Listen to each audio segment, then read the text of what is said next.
Hind Public News अहम खबरों के लिए देखते रहिए हिंद पब्लिक न्यूज। हम दिखाते हैं हमेशा सच।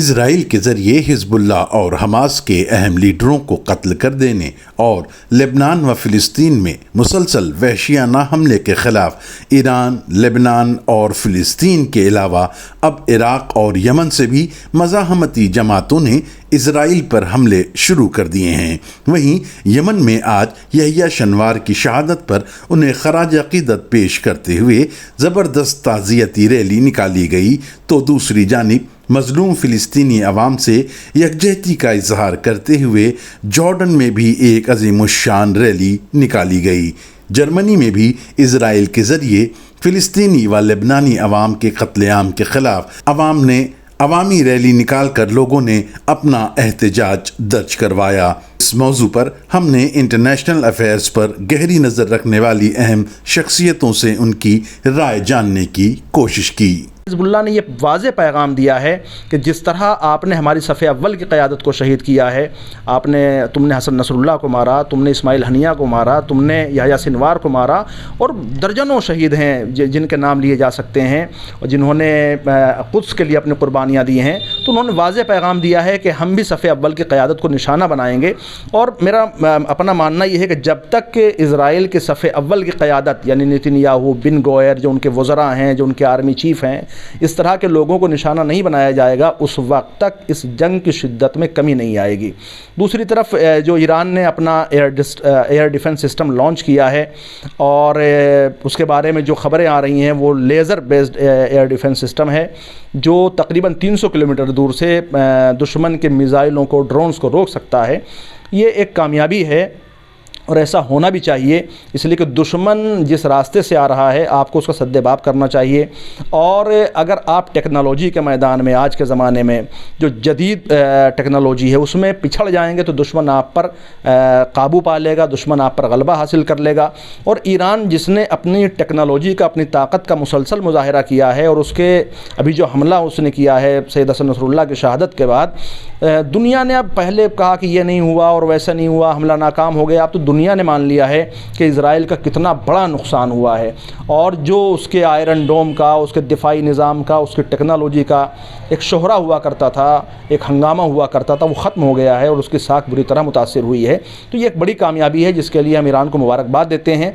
और मुझे नहीं लगता है कि इज़राइल में इतनी जुर्रत है कि वो ईरान पर हमला कर सकता है, इसलिए कि इज़राइल तो 7 अक्टूबर के बाद बिल्कुल तबाह हो चुका है, बर्बाद हो चुका है। उसके हीफ़ा जैसे शहर बिल्कुल ख़त्म हो चुके हैं।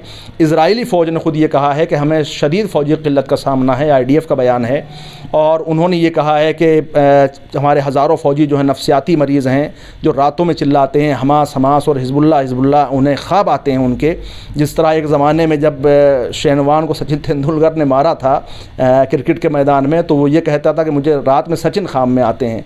तो जब एक बॉलर जिसको क्रिकेट के मैदान में शिकस्त दे दी जाए तो उसके ख्वाब में सचिन आते थे, तो मैदान जंग है, ये तो मैदान जंग है। तो उनके ख़ाम में हिज़्बुल्लाह आ रहा है, उनके ख़ाम में हमास आ रहे हैं।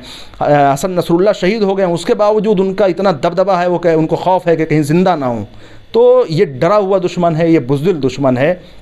उसके बाद नेटो मैदान में है, इज़राइल तो लड़ ही नहीं रहा है, इज़राइल तो सामने है, उसका कंधा इस्तेमाल किया जा रहा है। जिस तरह यूक्रेन में हो रहा है, यूक्रेन नहीं लड़ रहा है, नेटो लड़ रहा है। तो नेटो अगर मैदान में आता है और ईरान पर हमले की कोशिश करता है तो ईरान ने वाज़े पैगाम दिया है कि हम खामोश नहीं बैठेंगे। जिस तरह उन्होंने कहा है कि अगर नेटो को या इज़राइल को कोई इलाकाई मुल्क अपनी सरहदी हदूद इस्तेमाल करने की इजाज़त देगा, एयर स्पेस की इजाज़त देगा, तो हम पहले उस पर हमला करेंगे। तो मुझे नहीं लगता है कि इलाके में किसी के अंदर इतनी हिम्मत है कि वो इज़राइल को या अमेरिका को अपने फ़ज़ाई हदूद इस्तेमाल करने की इजाज़त दे। देखिए, ये युद्ध तो दो देशों से इसका विस्तार हो ही गया है। लेबनान के ऊपर हमला हो गया है, यमन के ऊपर हुआ है, ईरान में हुआ है, तो 5 देश तो सीधे सीधे शामिल हैं। और अमेरिका भी मैं कहूँगा सीधे तरीके से शामिल है, क्योंकि वो अभी तो मैंने ये खबर सुनी है कि पहली बार अमेरिकी सैनिक भी चले गए। अभी तक तो सिर्फ हथियार दिए जा रहे थे, अब अमेरिकी सैनिकों की एक टुकड़ी आ गई है वहाँ। तो ये विश्व युद्ध बन चुका है।